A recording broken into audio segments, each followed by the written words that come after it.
Welcome to the International School of Tailoring. My name is Reza, sun is up, let's get ready for our 19th lesson of our How to Make a Bespoke Jacket series.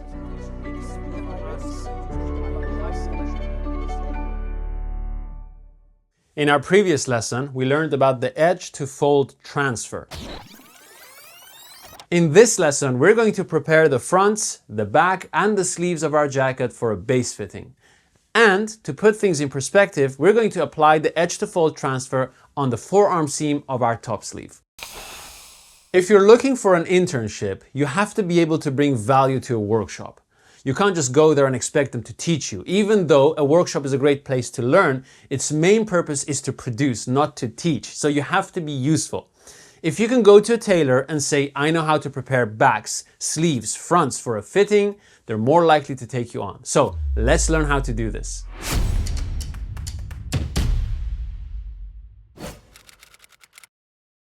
Take your top sleeve and make sure that it's free of wrinkles and creases.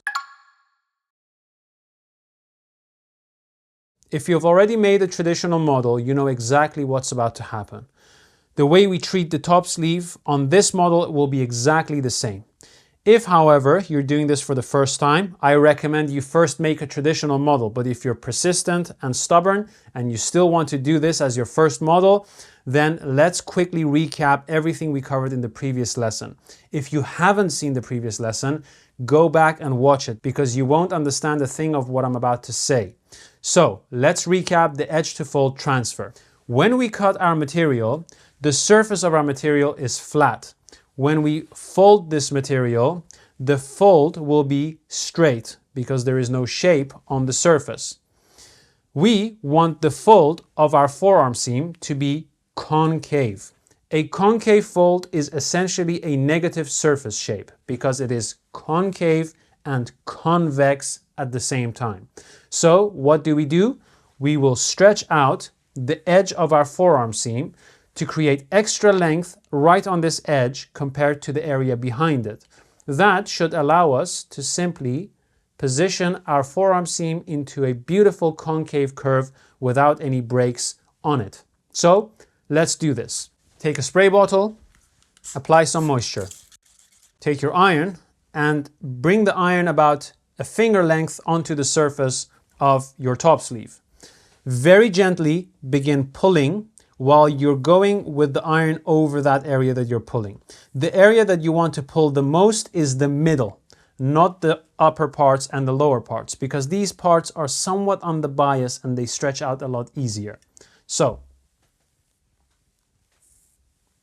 make a back and forwards movement with your iron and go all the way down. Move all the surplus away so that you have a flat surface area in front of you and move back. Now you can, if you're working with a very difficult fabric, stretch these sleeves individually, but if you're working with a reasonable fabric like linen or the majority of fabrics out there, you can stretch both at the same time. Just make sure that you're stretching on the wrong side. Then apply some moisture again. You may notice some shrinkage. That's normal. We're going to do this a few times until that shrinkage is minimized. Be careful not to pleat anything on the other side of your iron. And once you're done, flip it over and do the same on the other side. Just make sure that when you're starting again, your forearm seam area is laying flat. So don't start stretching the forearm while having the waves that you just created there. You may flatten them. So flatten that area, bring everything over, apply some moisture and stretch. You do not require a lot of strength. If you have a heavy iron, the heavy iron will do most of the work for you. If, however, you're working with a domestic iron, you need a lot more patience. So it means that you have to repeat the steps that I'm showing you, maybe 3 or 4 times more. Now, as you're gaining the result that you want, our concave edge will look straighter and straighter, and in some cases, most cases I would say, it starts to look like a convex edge. All right, so I'm going to repeat this a few times more. Once you're done, smooth out the areas behind the edge of our forearm, and then you should have something resembling the waves that I have in front of me. Now, the test is for you to be able to fold this back and without having any breaks, get a concave fold that is more or less parallel to the edge that you have. So at this moment, if I try to make them parallel, I see a little break there, so I will try to stretch out the middle. If you're working on a flannel or another wool type of fabric, this will be a lot easier. That looks about right, and now it's time to machine the forearm seams of the top sleeve to the forearm seams of the undersleeve. This is what you have to do. Take your top sleeves and bring the right sides to the right sides, like so.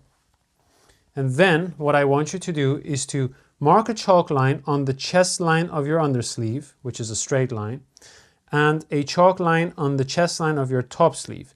Now here our grain is slightly distorted, but we know that we mark the chest line on a straight grain. So we are just going to follow the grain while we are following the mark stitches, like so.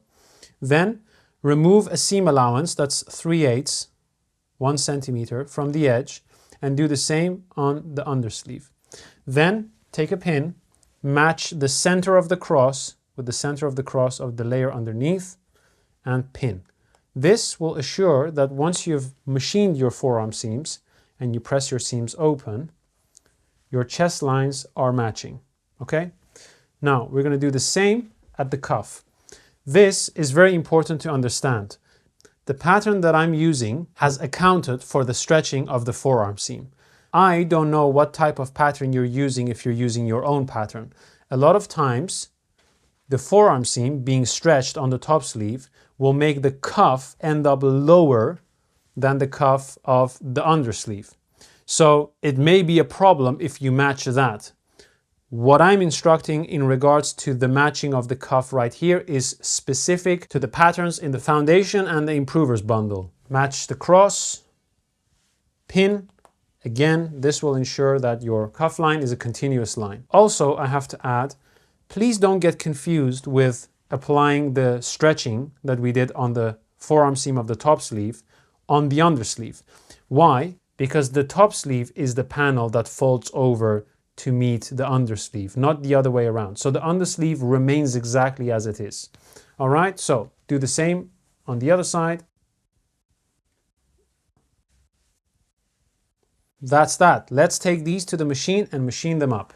Take your sleeves and make sure that the undersleeve is facing upwards. We are going to follow the edge of the undersleeve. Why?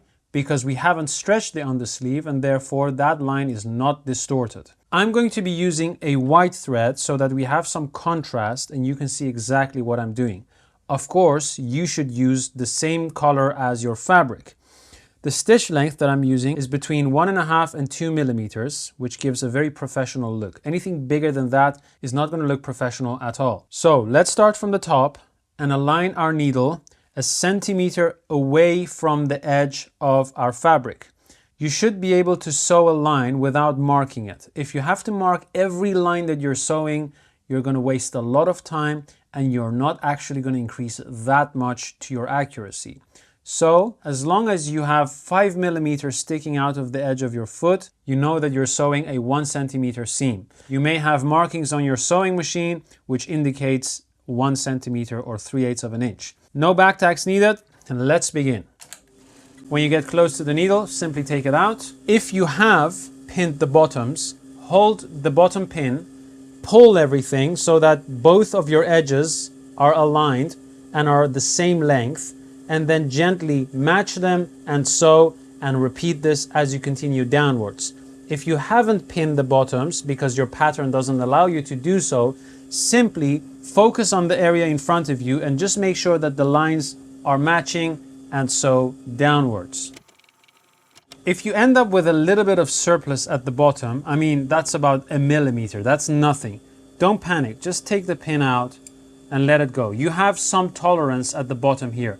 The main thing is that you don't offset the chest lines at the upper part of the sleeves. Cut your thread and assess your line. Always have a look at your lines. Is it consistent? Is it too wobbly? Is it nice and smooth? If it isn't consistent and you have a 5 millimeter seam allowance here and 1/2 inch here, take it out, redo it. Make sure your lines are always bang on. Also, always check to see whether your chest lines are perfectly matching if you have them marked on your pattern, and also double check the bottoms. Now here, they're mismatched by about 2 or 3 millimeters, which is fine. You do not need to panic about that. However, you may have a big mismatch if your pattern did not account for the stretching, and therefore your top sleeve may be a lot lower. That is also normal. But I can't comment too much on that because I don't know exactly what kind of pattern you have in front of you. But if you're working with the same pattern that I am, then a mismatch of 3 millimeters is okay, as long as it's not bigger than that. So let's do the other side. Because I have pinned the top and the bottom, I can also start from the bottom because it's easier because I have all the fabric on this side. But if you don't have a lot of control on your machine, or your machine is not as consistent as you would want it to be, just simply start from the top and put all your fabric on this side. Just make sure that you have the undersleeve facing upwards. All right, let's do this. That's that. Let's go ahead and press these seams open and finish off our sleeve preparation. The first thing that we have to do is to make sure that we trim away all these fraying edges. If you have a fraying fabric, like a velvet or anything else that's extremely fray sensitive, you have to make sure that none of this happens, because if you do 1, 2, 3 fittings and this keeps happening, you end up with a seam allowance of 3 millimeters, and that's not so good. So let's go ahead and trim everything nice and smooth. Then it's time to press open our seam. So have the undersleeve facing you and lay it completely flat, like so. Then open up the seam with your hands and distribute all this length that you see in smaller pieces. So don't have all of it in one, just have smaller lengths distributed across the surface of the top sleeve, like so. Then simply open up the seam and start pressing it with your iron. Make sure that you keep the seam open with your hands as you're going with the iron over it. Apply some moisture on the seam and press it completely flat. While you're pressing your seam flat, move with your iron slightly into these waves that you have without creasing them. If you have a stubborn fabric, repeat this process. And that's that. Now, flip this over and have the top sleeve facing you. Flatten everything, move all those waves towards the undersleeve, and smoothen out the surface of the top sleeve with your iron. You do not have to go into the undersleeve as we did earlier. Now it's time to baste our hind arms. Position everything so that you have the top of the undersleeve on your right hand if you're right-handed, or towards your left hand if you're left-handed. The idea is to sew from top to bottom. Of course, you have to make sure that we are right side to right side. And now, this is where traditional tailors are going to put a bounty on my head. Usually, if you're learning in a workshop, what they would tell you is to match the hind arm seams at the top and the bottom, and to just let everything else go without having any pulls or twists in your sleeve. So if you look at it from the other side, what you'll see when you are doing that is somewhat a perfectly parallel fold to the seam. However, this is not always correct, unfortunately. Why? Well, when you are easing your top sleeve and you gather this part, that is going to affect the entire front area of your sleeve and is going to bring all of this further in. So if you think that you have a perfect and even false forearm, that's not going to be the case. Your false forearm is going to be uneven because you're going to have a bigger fold at the top than you have at the bottom. At the same time, the hind arm is not just going to be attached to the armhole like that. The armhole is a round shape. You're going to ease the undersleeve run into the armhole as well. That is going to pull everything over as well. So in other words, there's going to be a lot of distortions happening when you put the sleeves in, which will make the flat assessment of a pair of sleeves on a board not very accurate. So you may wonder, well, how do I know if I'm doing it correctly? I'm sorry, the answer for that is a little too advanced at the moment. I won't be able to explain that now unless I go through the entire draft of a sleeve, which we are going to do in good time. But for now, just do as I say. If you are working with the same pattern as I'm doing, this instruction is for anyone who is following along with our pattern. So this is either the pattern you downloaded from our website or the pattern that was included in your Improvers bundle. Flip over with the top sleeve facing upwards. Then I want you to take a piece of chalk, mark the chest line around the hind arm and of course your hind arm edge. Mark a seam allowance inwards, that's 3/8, a centimeter, and do the same on the undersleeve. Then I want you to match the center of the cross of the top sleeve with that of the undersleeve. Pin and do the same at the bottom. Mark the hind arms and that's it. No seam allowances, just the hind arms. What I want you to do is to bring the hind arms together so that everything can lay flat without any distortions, like this, okay? Of course, we have a roll here, but you shouldn't pay too much attention to that roll. As long as you don't have something like this or like that, then you're good. So, hind arms matching at the bottom. You don't necessarily need to have the cuffs matching, especially if your cuffs are slightly mismatched. So, forget about that. The main thing is the hind arm. Then, put a pin in there. And now it's time to look at the middle. It may be that one of your hind arms is slightly over. What you should do is to match it. And here at the top, do the same. You may have to move this over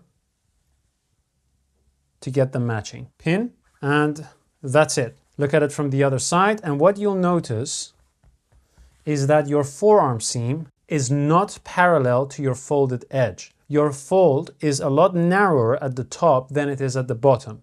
When we get to put the sleeves into the armhole, you'll see that the gather around the hind arm, which we're going to do with a machine stitch, is going to bring this inwards, like so, and allow the seam to run more or less parallel to the folded edge, okay?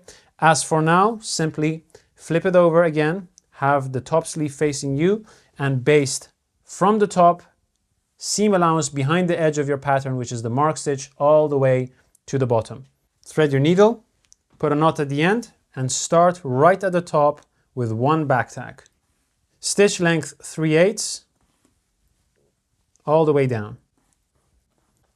Cut your thread. If you flip your sleeve over, now that it's basted and there are no pins in it, you should be able to flatten the entire surface and have zero twists or drags or pulls on either the undersleeve or the top sleeve, like so.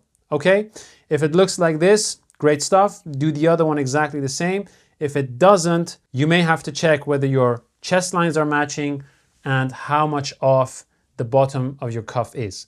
Of course, if you're working on a very different pattern and the pattern is not made by us, then I simply recommend the old tailor's way of just matching the hind arms at the top and bottom and allowing the rest to lay where it lays naturally. That's the safest instruction I can give for a sleeve that I am not in charge of. So let's do the other one. Again, everything can lay flat. You have a smooth roll on your forearm seam, and if you flip it on the other side, you can see that the roll is narrower at the top than it is at the bottom. This is while the hind arms are perfectly matching and the chest lines as well. Let's baste. Flip your sleeve inside out, like so.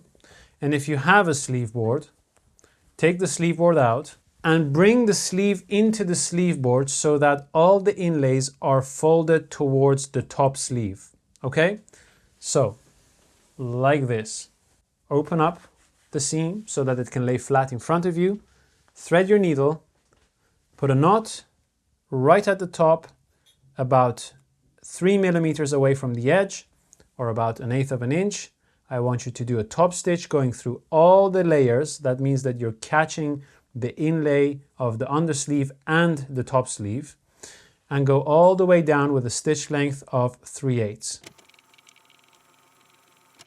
Cut your thread, and while you're at the lower part of the sleeve, take your iron and press the hind arm seam. Of course, use a pressing cloth. I'm not using one because I want you to see exactly what I'm doing, but to protect your fabric, use a pressing cloth. And then slowly pull the sleeve down. Don't try to press from the top and then kind of like bring this over and then press it, because you're going to crease everything up. So just start from the bottom and pull it away. If you want to do this and you don't have a sleeve board, this is how you do it. Take your sleeve, turn it inside out, have your top sleeve facing upwards, take your ruler, this could be a very big ruler or a smaller ruler, and place it underneath all your inlays on the undersleeve. Okay, so this is the undersleeve and all the inlays go over your ruler and your top sleeve covers it all.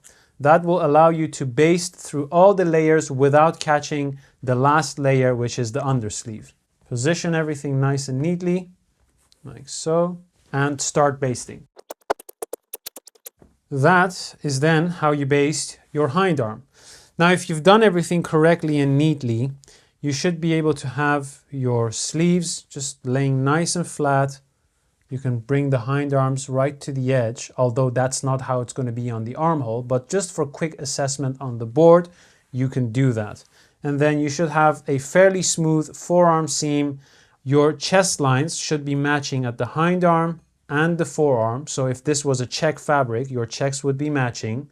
And then it's time to mark the cuffs. So you still need to press your hind arm seams on a sleeve board. So the reason that I showed you how to do it without a sleeve board is not to encourage you to work without sleeve boards. But if for whatever reason you're in a situation where you have to do that, then that's how you do it. But having a sleeve board is absolutely essential. So this is how you mark the cuffs. Take your tape measure and look up the measure of your sleeve. In our case, it's going to be 25 3/4. So you would lay the sleeve so that the hind arms are laying flat, like so. And then you would mark the top edge of your sleeve and then a seam off. That's a centimeter inwards or 3/8. Put your tape measure right there, measure straight down to the midpoint between the forearm and the hind arm. Now, 25 3/4 is going to be here. Sometimes, because of the manipulations that you're doing to your fabric, and depending on what kind of fabric you have, your sleeve length on the mark stitch is not going to be correct. You can, if you want, just follow the mark stitches, but for more accuracy, it's better to always check the measures and follow along with the measures. So now that I know what the correct length is, I'm going to take my ruler, follow the same angle as the mark stitch.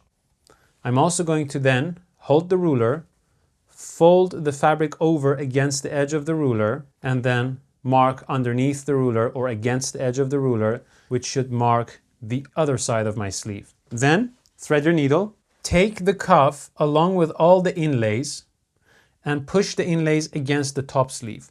The reason why these inlays are going towards the top sleeve is because we're going to have a vent here, which means that the vent, the fabric of the undersleeve, has to go over towards the top sleeve and cover, just like the center vent or the side vent shield does, the opening of our vent. Once we get to do the vent, you'll see exactly how that works.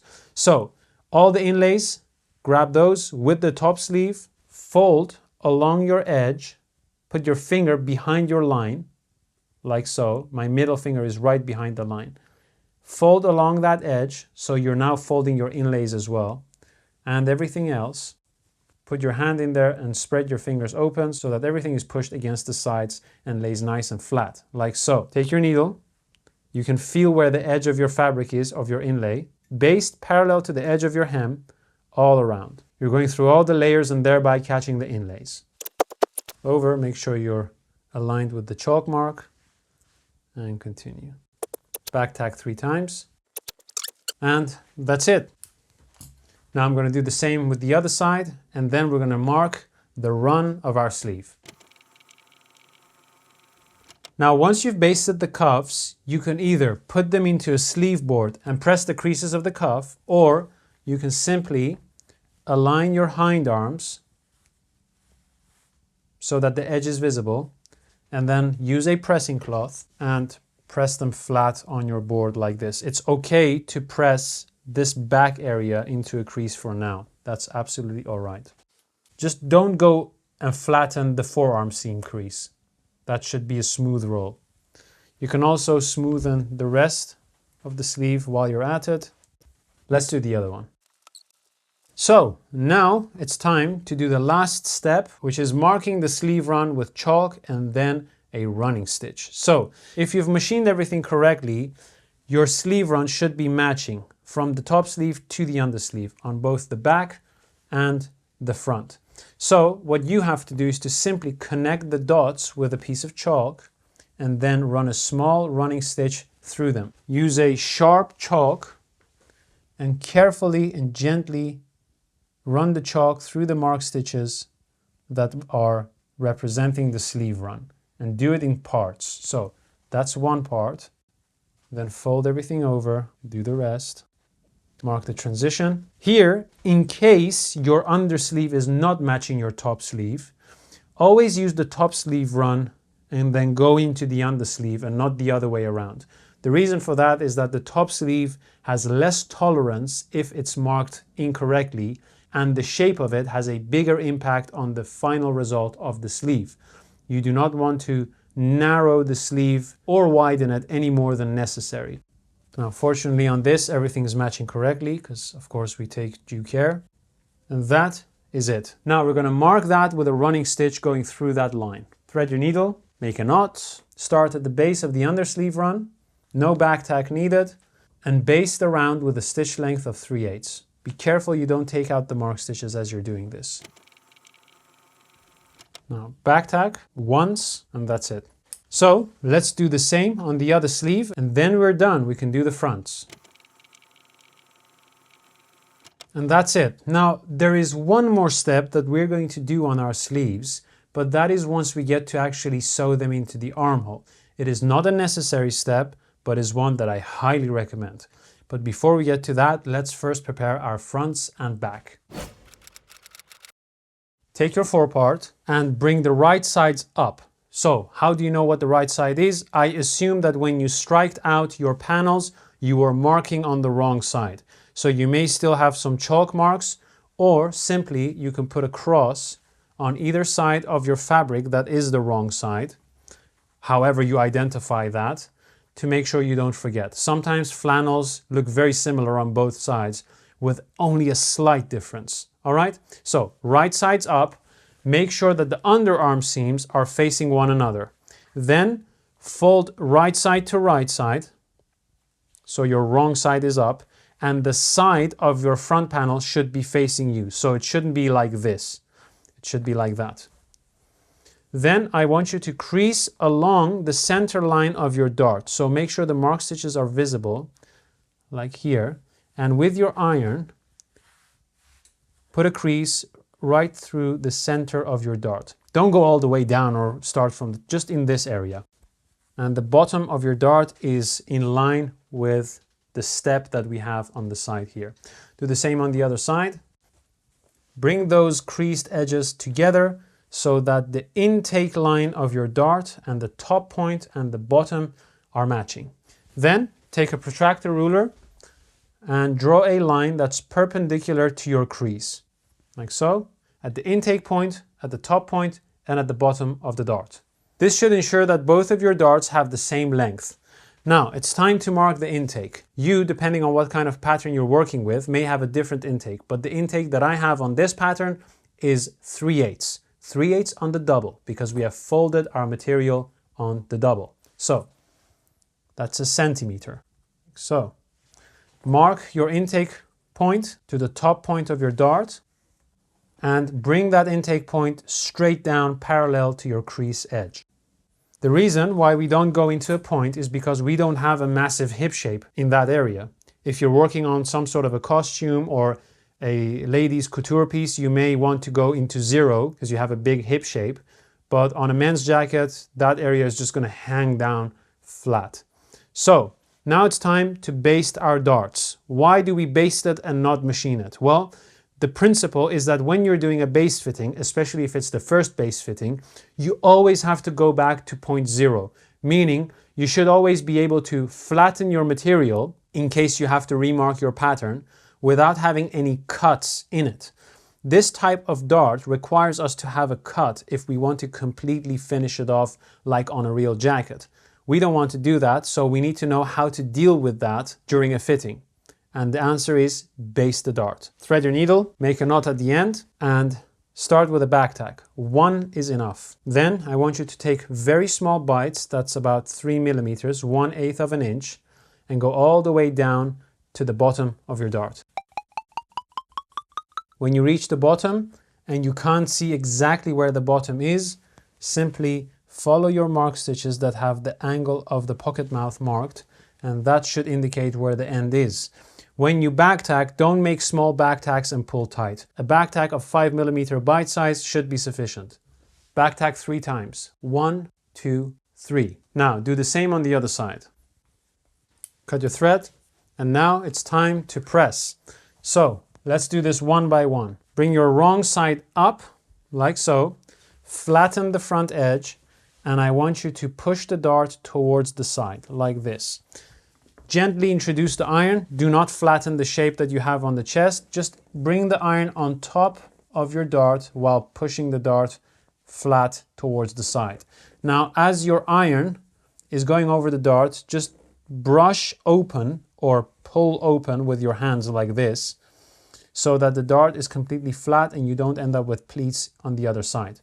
When you reach the bottom, pull everything outwards, move with your iron into the hip area, flatten that first, like so, then go back to the bottom, completely open this area up as much as you can, go over it and fade your dart into a point.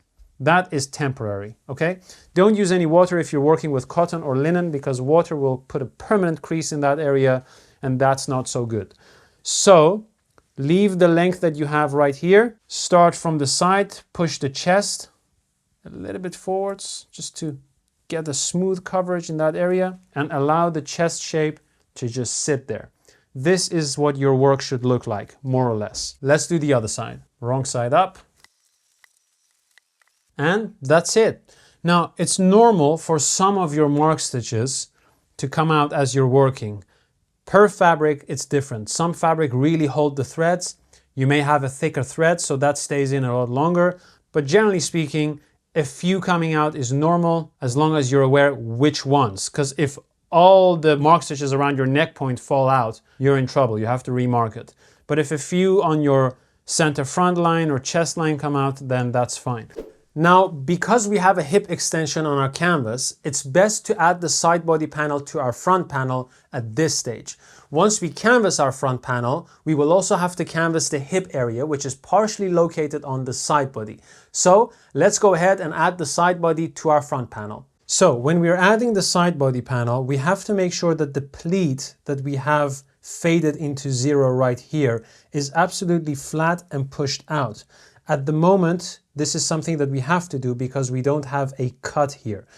When we are finishing the jacket, we will have a cut going right along this line, which allows this area to shift over so that this mark stitch right here matches the mark stitch right here. Simply, it will move over and become one continuous line. But at the moment, because this is a fitting and we don't want to make any cuts and we always want to go back to the 0 starting point, we have to make a pleat here and work with that. It won't have an effect on the fitting. So make sure that this area is completely pressed flat and pushed all the way to the side. We do not want to have any bubbles right here. Then flip over your forepart to the right side and bring everything that you have on the side towards the upper part so that the side lays flat. All right? Then what you have to do is to mark your chest line. That's the chest line. Mark your mark stitches. That's the edge of the pattern. And then mark a seam allowance in. That's 3/8 of an inch, which is 1 centimeter. The inner cross that we have is where the chest line and our sewing line intersect. Okay? That is what we want to match to our side body. So we're going to take our side body and we're going to bring right side of the side body to the right side of the front panel. And we're going to do the same on the side body. Mark the chest line. This time I'm marking on the wrong side. Mark the edge of the pattern and then seam in. And then this cross, which is the intersection of the sewing line and the chest line, will have to match that same point on the front panel. Match those points and put a pin right through, like so. Thread your needle, and what I want you to do is to match the mark stitches to the mark stitches that you have on your forepart. That's the mark stitches of the side body to the mark stitches of the front panel. Up to this most hollow point of the waist, so up to here. That's roughly your waistline. Like so. And then begin your sewing a seam away from the mark stitches. Start off with a knot and one big back tack. You can then remove the pin, and with a stitch length of 1 centimeter, that's 3/8 of an inch, baste up to here. So you can hold your finger up there once you've matched and start your basting. From this point onwards, we're going to have a mismatch because we have a step right here. So we're going to ignore this area and pretend as if our line simply continues all the way to the hip area at the bottom. Okay? So what you have to do is to match the mark stitches of the bottom of the side body and the area right up to the hip line with the mark stitches that you have on your front panel. Now, they may not perfectly align at this point, although they will align pretty closely. But what I'm trying to say here is don't force them and match them while distorting your panels. Just let them lay flat while at the same time hitting as many mark stitches as possible. And then continue your baste. Cut your thread, and that's it. Now, I know that many of you want to do this as neatly as possible. Sometimes it's difficult for you to follow the mark stitches without having a concrete line there. If you want, you can simply connect your mark stitches on your side body panel first so that you have a definite line to follow, and then a centimeter in from that, or 3/8 of an inch, follow that line so that you have a perfect baste. I mean, there is a small blip here which you can easily avoid by having a concrete line there that you're following, which will prevent you from making sudden steps. Okay? Now, once you've done that, thread your needle again, make a knot, and fold the side body panel over like so. Make sure that this area is flat as possible, and start doing a baste close to the edge with a distance of a centimeter. That's 3/8 of an inch. So again, big back tack once, and continue while you're clearing the fabric to make sure that you don't have bigger pleats like that. Okay? Back tack twice, cut your thread, and that's it. Now you will notice that we have a bubble in the hip area. This bubble will be filled out by the same bubble that we have on our canvas extension. So do not flatten this area. What you have to do, however, is to press this so that we have a nice flat seam. You can press this from behind, like so, and just simply leave the bubble to be in this area. Don't push it all the way outwards, because then you're distorting your grain and are flattening the fabric, which we don't want. And if you want, you can use a pressing cloth and press it from the top as well. I'm going to do that now, but I'm going to do it without a pressing cloth so that you can see exactly what I'm doing. One of the things that will make your fittings look very nice and professional is good pressing of the seams. So that's it. Now I'm going to do exactly the same with the other one, and then we're going to go ahead and prepare the back. And that is your fronts done. Two things to be careful for. Make sure that the bottom and the hip line mark stitches match. If you end up with a 3/8 gap between them, something has gone wrong. The other thing to look out for is that when you are folding your side body over, make sure that all the inlays are pressed towards the side body so that your inlays are not towards the front. Now, let's go ahead and prepare the backs. Take your back panel, make sure it's free of creases and wrinkles. The first thing we have to do is to make sure that the center back is top stitched for strength. So let's go ahead and do that. Thread your needle, make a knot, and start about 5 millimeters above your neckline. The reason why we don't start right on the edge is because we want the edge to be opened up to prevent any tension. Fasten off 3 times. And now close to the edge with a stitch length of 3/8 baste all the way down.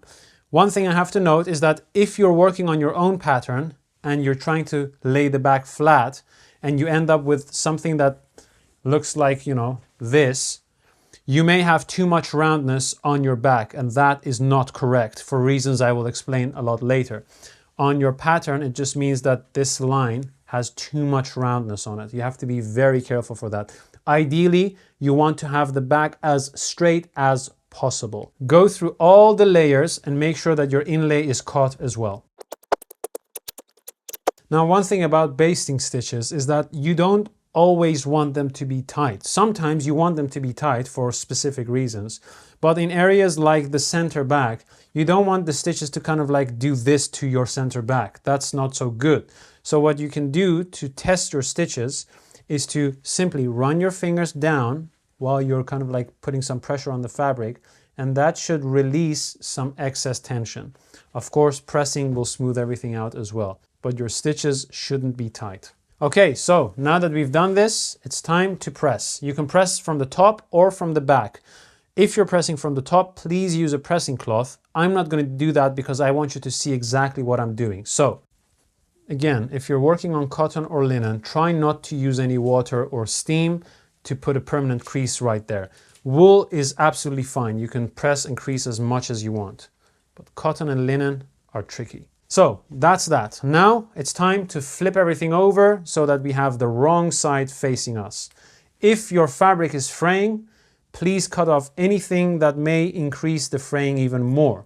You do not want to end up with 1/4 inch inlay. The first thing we're going to do is we're going to fold the side vents along the mark stitches that we have right here. If you've marked everything correctly, your mark stitches below the vent mark should be 1 centimeter or 3/8, or in other words, a seam allowance over from the edge of your pattern, because we're going to sew a seam in, and that line is going to be the continuation of the mark stitches below the vent. So crease. Do the same on the other side. And now it's time to fold up the bottoms. Position everything so that the bottoms are facing you. Fold the corners over so that they are just below the mark stitches of your hem, 1 millimeter or so. Then crease. Same thing on the other side. Next, fold upwards and crease along the edges of your hem. Now, there are 2 ways that you can fold up your hem. One gives you a very nice sharp point and a diagonal line towards that point. The other, if you just crease your corner lower than your hem, will give you a more square shape. And the diagonal line doesn't go into the corner, but a little bit higher. Whichever you use, it's up to you. Both of them are pretty much the same, with only a difference in the one that has a very sharp point may feel on some fabrics a bit more bulky than the one that is folded lower. Okay? Test it out for yourself and enjoy experimenting with that. Now it's time to baste. Thread your needle, make a knot, and baste 5 mil away from the edge of your vent, the raw edge, right below the hip line. Back tack once. The stitches don't need to be too long. 1 inch stitch length is sufficient. When you reach your diagonal crease, put the needle in and move towards the bottom corner. And try not to hold it in a curve, because from the right side, your corner will be flicking outwards. If anything, you want this to be held in a curve slightly inwards, not too exaggerated, and just go up and down like that. And then simply go back and continue along the raw edge of your hem. Stop and back tack 2 times right below your hip mark. Cut your thread, give everything a good press, and you're done. And that was the preparation of our sleeves, our 4 parts, and of course our back. When you become an intern or an apprentice or a professional code maker, the preparation of these panels becomes an important part of your routine. Make sure you get them into your system as accurately and as efficiently as you can. Now, something extremely important that I want to mention to you. The pattern that you use to follow along with these lessons is going to make or break your experience. If you've already got one of our bundles, you'll have the same pattern that I use in these lessons already included in that bundle. But if for whatever reason you don't have the bundle and you'd like to work with your own materials, I highly recommend you download the pattern that I'm using in the videos from our website. Why do I think that that's an important thing? Well, there is a lot that I cannot control. The one thing that I want to achieve is for you to learn code making in the best possible way. If you hit a barrier in between these lessons because of a weird pattern, I don't have control over that and I can't help you with that. So the best thing to do is to follow along with exactly the same pattern as I have so that you can go through all these lessons smoothly and not think about, oh, why did this go wrong? Is it the pattern? Is it him? Is it the lessons? Is it the techniques or whatsoever? So download our pattern and enjoy this journey. My name is Reza.